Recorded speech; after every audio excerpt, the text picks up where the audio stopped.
Let me ask you, Judge, in the time I have left, you wrote a report along with your colleagues regarding the bar admission in Delaware, and you said, quote, the bar exam likely serves as a barrier to the racial and ethnic diversity of attorneys in Delaware. Did you say that? Thank you for the question, Senator. No, my colleagues and I did not write that report. That is a report that was written and delivered to the Supreme Court. Did you vote on the report? No, I did not vote on the report. Do you disagree with that statement? Will you read the statement again, Senator? Sure. Quote, the bar exam likely serves as a barrier to the racial and ethnic diversity of attorneys in Delaware. Thank you for reading the quote again. You're welcome. I believe that that's a question that needs to be analyzed and studied, and I have not studied. You were chairman of the committee, and your staff wrote this report. So it was, if I may explain, it was. But I don't have much time. Well, it was not my staff, so no, okay. I wouldn't say my staff wrote that report. Fair enough, Judge. Do you agree, quote, that the Delaware bar exam serves as a barrier to the racial and ethnic diversity of attorneys in Delaware? Senator, I believe that that is a complicated, complex question that requires analysis that I have not done. Thank you, Mr. Chairman.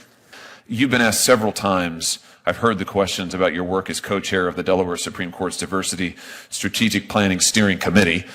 That's a mouthful, but you've been asked about this. I just want to ask you about one thing in the report. The report talks about how important it is for the Delaware Supreme Court, I'm going to quote now, to take steps to reduce implicit bias and identity threat in the court environment. And it goes on to say that one of the things that might reduce identity threat is to get rid of the historic portraits of some of the white justices who've served on the court. Can you explain to me what identity threat is and why getting rid of portraits of judges and justices who've served on the courts would help with that? Thank you so much for the question, Senator.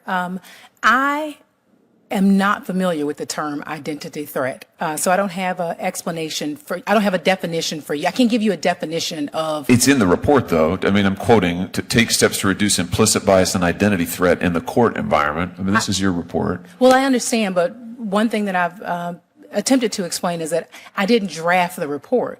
We had an entire committee that was creating a report to be delivered to the Supreme Court. Yes, you signed off on it, though, didn't you? So there wasn't a sign-off necessarily on the report. Your name's on it, though. I understand. I was a co-chair of the committee, but I didn't draft all the words to the report. I didn't draft the recommendations to the report. The Supreme Court is considering the report, and we haven't done anything with that particular recommendation. So you don't know what identity threat is? Well, I did not put those words in there, and I'm not entirely sure what whoever drafted that specific one meant by that one. It seems kind of crazy to me, I have to say. Thank you, Mr. Chairman. I want to clarify this because you've had three people ask questions about it. I think I get the answer. Apparently, it's still in doubt to some. We're talking about recommendations made by a committee to you. Is that correct? That's correct. These are not recommendations that you personally wrote or were involved in writing? That's correct. You did not vote for or against those recommendations? That's correct. Some other body is now deciding if there's any action to be taken? The Supreme Court is considering what to do with the recommendations. That's pretty clear, isn't it? And the questions that have been asked over and over again suggest otherwise, and you've said over and over again just what I said. So I think, is there anything more you want to say on the subject to make sure it's clear? Thank you for the chance to clarify, Chairman.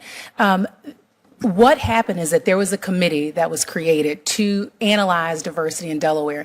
In the bar, that committee was purposefully made up of a large group of people who have an interest in the issue to consider the issue. The Supreme Court wanted to get people's honest views about what the recommendations might be. So we did not identify, exclude, tell people what they should think or make as recommendations. We accepted the recommendations that were provided to us, and now the Supreme Court is considering which recommendations it will and will not take and implement. Mr. Chairman, Certainly, Senator Kennedy. Mr. Chairman, I think you mischaracterized my questions. Oh, no, sir, I wasn't referring to you at all. I'm glad to hear that, because my questions of the judge were, and I never got an answer, did she agree or disagree with the recommendations? Senator, I was not referring to you at all. You've asked that question, and most nominees have given the same answer as these nominees, but it's your right to ask that question. And so I was referring to this so-called report involving the Supreme I Court. was too. And if you have a second round, I'm going to ask it again. Well, there's Does no plan. does the judge agree or disagree with the recommendations? Senator, I'm not really interested in how many lawyers can dance on the head of a pin. Senator, I'm just interested in hearing whether the judge agrees or disagrees. Senator, you're doing the same thing that we've done when the tables were turned. Try to get these nominees to say what their personal views are, and most of them think it through and believe that they can't do that, and it makes them sound as if they don't have a personal Well, view. Mr. Chairman, I think that's the purpose of the Judiciary Well, you're Committee. entitled to your opinion. Let me just finish my thought. I'm entitled to my opinion. I mean, we're confirming these nominees for lifetime appointments. They're not elected. You don't think it's relevant what they believe? I think you create a problem for them that jeopardizes their role as judges. When I just ask them what they believe? May I finish my thought? Certainly, I apologize. Okay, thank you very much. I think that they understand that if they start expressing their personal views, as Ms. Chung has said repeatedly, it's a forecast of the future, and they're trying their best to say law, facts, precedent, and stick with it. And I think that's what we expect of judges. Well, I just disagree, Mr. Chairman. I think people's personal beliefs, have they thought about the world? Have they thought about the issues that are central to American democracy? I think that's perfectly appropriate. I'm surprised that no, and this isn't meant to be personal, but that you haven't directed the witnesses to answer our questions. We asked the same question to Trump nominees and got the same response. This is a predictable course of action on this committee. We try to probe as deeply as we can, and witnesses don't always go along with the extent of our probe. Well, recently they never do. Well, under Trump's nominees, they never did either. Well, I questioned them too, as you recall. Thank you. Mr. Chairman, can I just, since I think that last back and forth was directed implicitly at me, I think you factually misstated the record, though. And maybe I'm wrong. Let's get this straight, because I. Well, can I just, yeah. Sure. So here's, I think, maybe I'm wrong about this. I thought that the justice was the co-chair of this Diversity Strategic Planning Steering Committee, and that entity issued a report to the Delaware Supreme Court. You said that some group made recommendations to the justice. I don't think that's right. I think she co-chaired a committee that made recommendations to the Delaware Supreme Court, and her testimony has been the Supreme Court hasn't acted on those recommendations. Let her respond. Sure.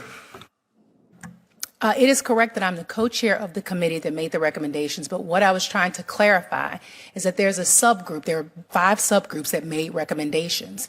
During those deliberations, the co-chairs, myself and the Chief Justice, did not make recommendations. We did not identify specific recommendations for people. We didn't strike down recommendations for people. We didn't say, yes, we like those, no, we don't like the other ones.